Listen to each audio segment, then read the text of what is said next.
Hoy, queridos hermanos, el Señor nos regala una hermosa liturgia de la palabra. Sobre todo, ya en esta cuarta semana de Cuaresma, viene para animarnos, para alentarnos, para darnos su gracia y poder levantarnos. Es importante, queridos hermanos, que entremos en el espíritu de la Cuaresma. Como lo hemos dicho al inicio de la Cuaresma, poder entrar un poco en este espíritu de penitencia y de conversión. No vivir la Cuaresma como si fuese nada, porque hay algunos que no distinguen del tiempo litúrgico. Le da lo mismo Cuaresma que Pascua, porque su vida no está marcada por Cristo, porque la Iglesia de alguna manera no representa una madre que educa en la fe. Y de hecho muchos viven la Cuaresma como si no existiese este tiempo de preparación para la Pascua. Y es importante poder entrar en el espíritu de la Cuaresma para poder celebrar una Pascua de resurrección. Como habíamos dicho en aquella ocasión, que se pueda dar una Pascua, en hebreo Peshat, que significa paso, de la muerte a la vida, pero no solamente a nivel de pensamiento, sino a nivel de toda la existencia. O sea, existencialmente pasar de la muerte a la vida, de una vida sin sentido, de una vida donde la muerte está dentro y te carcome, a una vida plena, donde la paz y la alegría del Señor forma parte de tu experiencia de vida. Por eso hoy esta palabra es interesante, porque nos da una enseñanza sumamente importante. Dice este salmo responsorial: junto a los ríos de Babilonia nos sentábamos a llorar acordándonos de Sión. El pueblo ha experimentado el exilio, el destierro, vivía en la esclavitud, tenían una ciudad fuerte, bella, una situación económica, social y política ideal. Muchas veces uno cree que el nuevo Paraguay se va a dar con el cambio político. Muchos creen que el nuevo Paraguay se va a dar hoy con un juicio político, y no es tanto la política lo que hace que un país sea nuevo, sino la conversión del corazón. Entonces, Israel vivía en una situación de privilegio, como hoy, por ejemplo, Suiza, el país más desarrollado. En Suiza, las mujeres colocan los cubiertos sucios, llenos de grasa, dentro de un aparato, de una lavadora, ¿no? Y sale ya limpia y seca. Metes la ropa en un lavador y sale limpia, bien perfumada y planchada, ¿no? Qué gusto, ¿no? Y sin embargo, Suiza tiene el país con mayor índice de suicidio. Muchos jóvenes, como moscas, se suicidan. Y tienen todo. Es una ciudad hermosa, un país bellísimo, la mejor leche, el mejor queso, un chocolate que ni les cuento, porque tiene un tipo de pasto natural que no tiene nadie. Y cuando las vacas dan leches, como es un pasto con un saborcito a menta, le da la leche un sabor único en todo el mundo. Y la leche, el queso y el chocolate de Suiza, fantástico. Situación económica fantástica, no hay pobres, pero tiene el mayor índice de suicidios. ¿Por qué? ¿Dónde está el sentido de la vida? No tener problemas económicos. ¿Dónde está la vida? Por eso hoy esta palabra es sumamente iluminadora, porque dice: nos sentábamos a llorar acordándonos de Sión. ¿Y por qué lloraba el pueblo de Israel? un pueblo próspero, porque ha pecado. Y el pecado, sobre todo la idolatría, hemos ya hablado también de la idolatría del templo, han contaminado con sus pecados el templo. Y Dios ha visto la necesidad de purificar a su pueblo a través del exilio. Eran esclavos. Nabucodonosor, el rey de Babilonia, va contra Israel para una guerra, pasa a filo de espada a la mayoría de los hombres, y los pocos que se han salvado fueron llevados todos al exilio, a trabajar como esclavo para el rey. Y lloraban y se burlaban de los salmistas del templo, y le decían, oye tú salmista, oye tú cantor, cántanos un cántico de tu pueblo, de tu Dios. Y decía el salmista, ¿cómo cantar un cántico del Señor en tierra extranjera? ¿Cómo cantar, cómo alabar a Dios estando en la esclavitud del pecado? El que está en el pecado no canta, no se alegra, no disfruta de nada. Y lo peor de todo es que muchas veces, cuando ya se crea una esclavitud, no puede salir del pecado. Sabe que el pecado le consume, sabe que el pecado le está matando, pero no puede salir del pecado. Terrible esta esclavitud. Por eso dice el Señor, donde en esta primera lectura del segundo libro de las Crónicas, justamente habla del pecado. Dice, los sacerdotes y el pueblo multiplicaron sus infidelidades. Decía San Agustín que el sacerdote santo siempre tendrá un pueblo santo, y que un pueblo santo siempre tendrá un sacerdote santo. Si yo soy santo, les ayudaré a ustedes a ser santos. Y si ustedes son santos, fieles al Señor y aman sinceramente a la iglesia, me ayudarán también a mí a que yo pueda ser santo. Por eso dice acá, se multiplicaron las infidelidades de los sacerdotes y del pueblo. O sea, un caos total a nivel moral.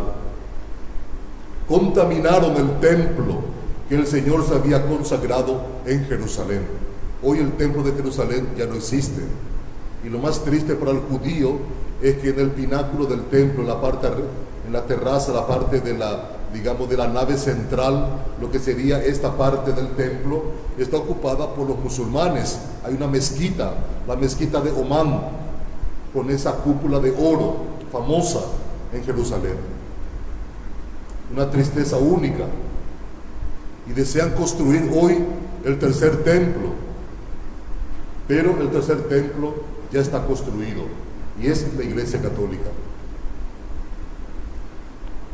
Entonces Dios permite que el pueblo vaya al destierro, que ha sido un tiempo de sufrimiento y de purificación. Es un poco la imagen de la Cuaresma. Es importante que, para que el Señor te pueda liberar de la esclavitud del pecado, de ese pecado del cual no podés salir porque es más fuerte, porque ya ha ganado a tu conciencia, a tu voluntad, y ya te doblega completamente, entonces es importante que venga a tu vida un tiempo de desierto, lo que San Juan de la Cruz llama la noche oscura de la fe. Un sufrimiento, un hastío, por dentro, pues un dolor, y todo eso te va purificando y va despertando en tu corazón el deseo de que Dios te salve, el deseo de que Jesucristo te tome de la mano y te arranque de la esclavitud del pecado.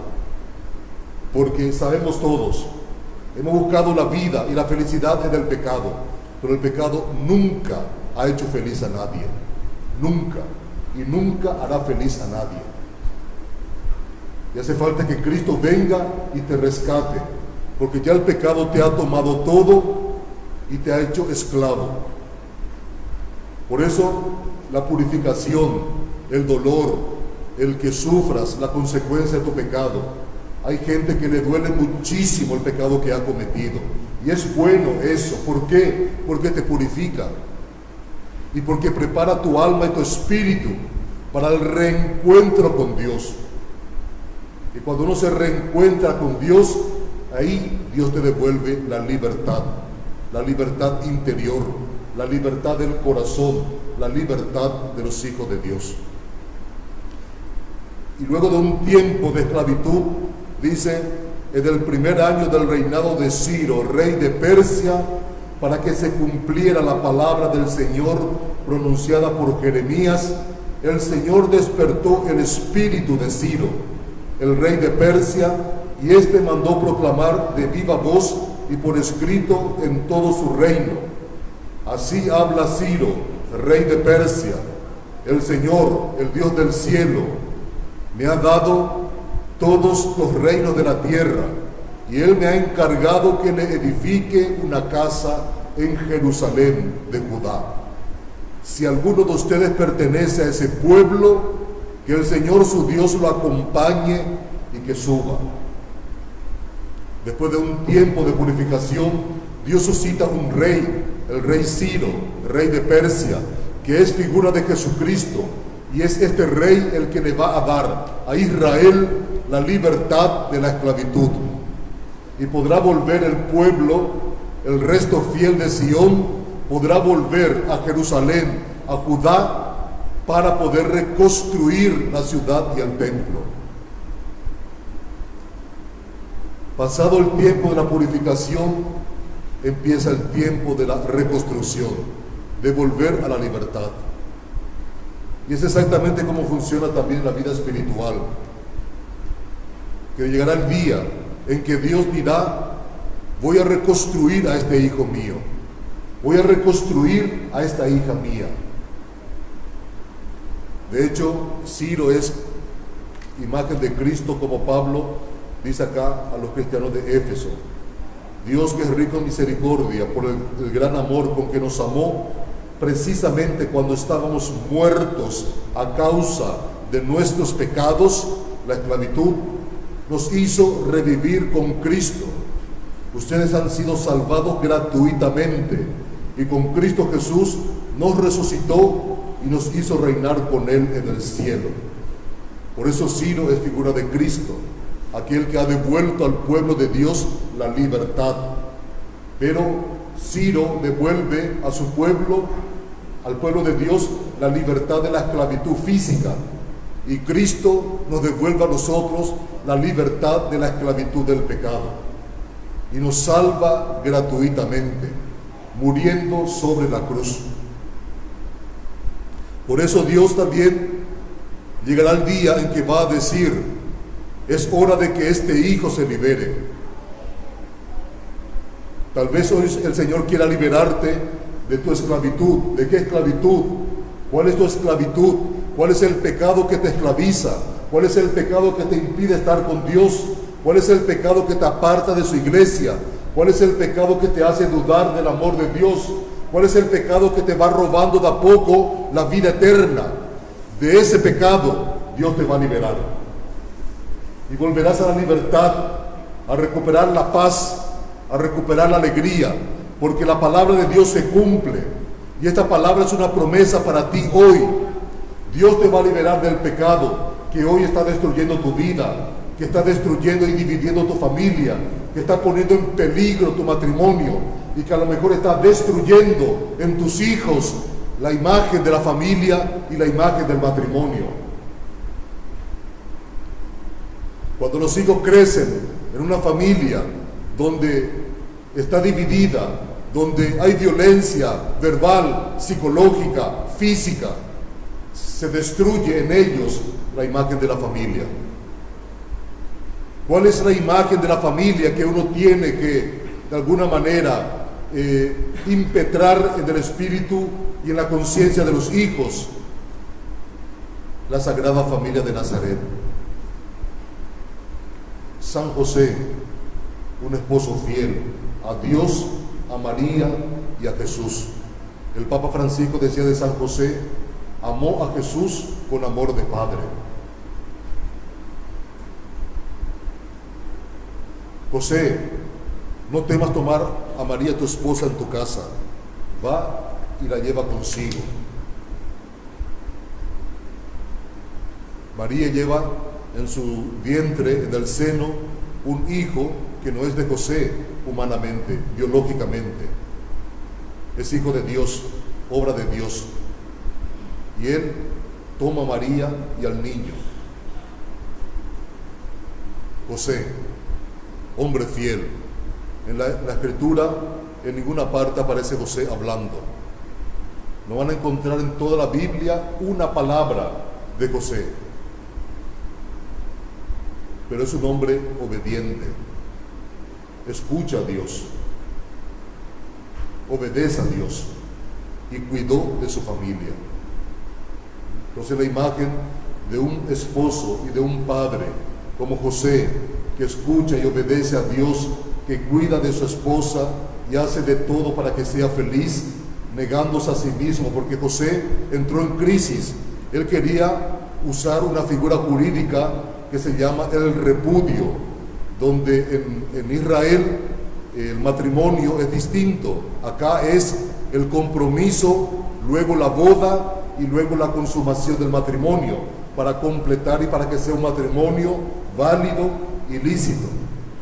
Ellos es el compromiso, ya pueden vivir juntos, consumar el matrimonio y luego viene la ceremonia religiosa. Entonces, ellos consuman el matrimonio antes de la boda religiosa porque le da la posibilidad al hombre de ver si realmente es la mujer con la cual quiere compartir su vida, y si no, la devuelve a los padres. Entonces está la figura del repudio. Es ciertamente una cosa injusta, pero en esa cultura existe esto. Y José quiso utilizar esa figura no como una forma de rechazo a María, sino como una forma también de defenderla a María, porque todo el mundo hablaría mal de José, este desgraciado que se aprovechó de María, consiguió lo que quiso y luego la tira embarazada a sus padres. José estaba dispuesto a cargar sobre sí la culpa que él pensó que María tenía, hasta que Dios le dice: José, esa criatura es del Espíritu Santo, viene de Dios, toma a María en tu casa, María tu mujer. Y José obedece. Un hombre justo, porque el hombre justo no es aquel que cumple la justicia a rajatabla. El hombre justo es aquel que carga sobre sí el pecado del otro. Un marido justo, ¿quién es? Un marido justo es aquel que carga sobre sí el pecado de su esposa y la ama, la cuida tal cual como es y con todos sus pecados. Esa es la imagen de José. María, una mujer abierta a la palabra de Dios. Hágase en mí según tu palabra. Y fue humilde y fiel a ese sí que María le dio a Dios. Por eso Dios ha podido obrar en ella grandes maravillas. ¿Sabes por qué Dios no puede obrar en tu vida? No porque no tenga poder. No obra en tu vida porque no se lo permites, porque crees ser más inteligente que Dios. María, en cambio, dijo: hágase en mí según tu palabra. Y nunca le puso a Dios ningún obstáculo. Y Dios tuvo toda la libertad para poder obrar en la Virgen María. Y el niño obediente, cuando se perdió: hijo, ¿por qué nos hiciste esto? Figúrate que tu padre y yo estamos angustiados. ¿Pero por qué? ¿No sabían acaso que tenía que yo estar en las cosas de mi padre? Pero luego dice el Evangelio: retornó con sus padres y estuvo sujeto a ellos. La obediencia a papá y a mamá. Esa es la imagen de la familia de Nazaret. Y es esta la imagen que uno tiene que mostrar a sus hijos. Un esposo que ama a su esposa, que la cuida, que la quiere. Y los hijos vean, que vos le querés a la mamá. Y un padre solícito, cuando los hijos están en problema, apagás la tele, el partido de fútbol, y escuchás a tus hijos. ¿Qué problema tenés? Y te sentás y hablas con ellos. Entonces de esa manera uno va dando una imagen positiva a los hijos del matrimonio y de la familia. Por eso Dios quiere liberar a su pueblo de todo aquello que ponga en peligro la familia cristiana, de todo aquello que ponga en peligro el matrimonio, la violencia, el maltrato, que generalmente es consecuencia de otro pecado que se llama adulterio. El adúltero o la adúltera siempre será violento, egoísta, individualista. Y el adulterio en la Escritura dice que es un pecado que conduce a la muerte. Da gusto adulterar, seguramente es placentero, pero ten presente, es un pecado que conduce a la muerte. Que nadie diga después, yo no sabía. Como decía San Agustín, nadie va al infierno por ignorancia, nadie. Entonces, Dios quiere liberarte, pero la pregunta es, ¿vos querés que Dios te libere? ¿Vos querés que Dios te libere del robo y ganar menos y ser pobre? ¿Vos querés que Dios te libere de la violencia, de la soberbia? ¿Querés que Dios te libere? Ese es el punto. Dios quiere liberarte. Dios puede liberarte. Pero vos querés que Dios te quite el pecado, en el cual hoy pones toda tu confianza y que pensás que te va a hacer feliz. ¿Querés la libertad de los hijos de Dios? ¿Querés ser libre? La libertad para muchos es una carga pesadísima. Mucha gente no quiere ser libre. Yo les garantizo, ¿no? Porque la libertad significa tomar en peso la vida, tomar decisiones, arriesgar a equivocarte. Y la gente no quiere arriesgar, no quiere equivocarse, no quiere fracasar, no quiere ser libre. Yo les garantizo que si Stroessner resucita y se presenta a candidato para la presidencia, va a ganar. ¿Por qué? Porque al paraguayo le gusta muchísimo que se le y diga, haz esto de este modo, y lo hace a la perfección. Pero si le decís, quiero un trabajo y hay dos alternativas, elige tú la que piense que sea mejor, se pierde, entra en crisis, ya no duerme por el miedo al fracaso, por el orgullo y por la soberbia. No todos quieren ser libres. Por eso la pregunta es, ¿realmente crees que Dios te haga libre? Él quiere y puede, porque tiene poder. Pero respeta la libertad de cada uno. Por eso la imagen de María es fantástica. Hágase en mí según tu palabra, que se cumpla en mí tu voluntad. Y ella nunca le puso ningún obstáculo a Dios. Por eso, queridos hermanos, Cristo, con su misericordia, con su gran amor y con su muerte en cruz, nos hizo pasar de la muerte a la vida. La llave para poder entrar a la eternidad es la cruz de Cristo. Por eso la libertad, ¿qué significa? Poder abrazar la cruz de Cristo en tu vida, estar en comunión con Él, morir con Cristo para poder resucitar con Él.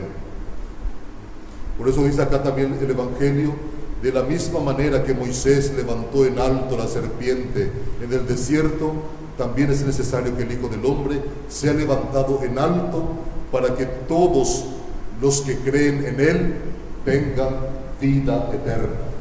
¿Cuál es el camino que nos conduce a la vida eterna? Jesucristo crucificado. Ese es el camino.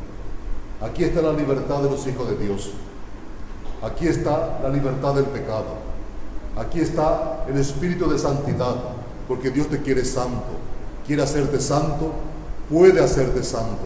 Y acá está el camino de la santidad, morir con Cristo, para poder resucitar con Él, morir a la muerte, destruir el hombre viejo que está dentro nuestro y que aparezca el hombre nuevo, imagen de Jesucristo. Esta es la obra que Dios quiere hacer con nosotros. Esta es la promesa que Dios te hace hoy, porque acá se puede ver la verdadera libertad de los hijos de Dios. ¿Quién es aquel que es realmente libre? Aquel que puede entregar su vida para rescatar a otros. Ahí está la libertad. Libertad no significa hacer lo que uno quiere. Libertad significa dar la vida por el otro. Ese es el hombre libre. Y eso es lo que Dios quiere hacer contigo. Por eso, queridos hermanos, en la cruz de Cristo está la destrucción del pecado. Ese pecado que hoy te mata, aquí está su destrucción. Por eso deja que Cristo entre en tu vida. Abraza la cruz de Cristo. Mira a Cristo. Lo que dice, el que cree y mira tendrá vida eterna. Poder mirar a Cristo crucificado con fe. Y eso te irá dando poco a poco una vida nueva, la vida eterna. Entonces, queridos hermanos, esta palabra hoy viene a nuestra vida como una promesa. Dios quiere liberarte. Dios promete liberarte. No pongas ningún tipo de obstáculo. No tengas miedo de Dios. No tengas miedo de la libertad. No tengas miedo de que Dios te vaya quitando los pecados. Deja que Dios te plasme a imagen y semejanza de su Hijo. Deja que Dios te dé este espíritu. Deja que Dios te dé este corazón, un corazón capaz de dejarse traspasar por amor por la lanza. Que Dios te dé este espíritu. Dios quiere hacerte así como a su Hijo. Es este el modelo, el molde que usa el Padre para crear al hombre a su imagen y semejanza. Entonces podrás, cuando se liberan los salmistas, volver a cantar un cántico del Señor, porque el Señor te permite volver a la ciudad para reconstruir el templo. Y este templo es tu vida, este templo es tu familia, este templo es tu matrimonio. Reconstruir el templo. Que Dios haga de tu familia una familia nueva, a imagen de la Sagrada Familia de Nazaret. Que Dios haga de tu matrimonio un matrimonio nuevo, como el matrimonio de José y de María. Que Dios haga de tus hijos obedientes, como lo fue Jesucristo. Esto es lo que Dios te promete, esto es lo que Dios quiere hacer contigo, y Dios tiene poder para hacerlo. Pero falta una cosa: en tu libertad, que se lo permitas.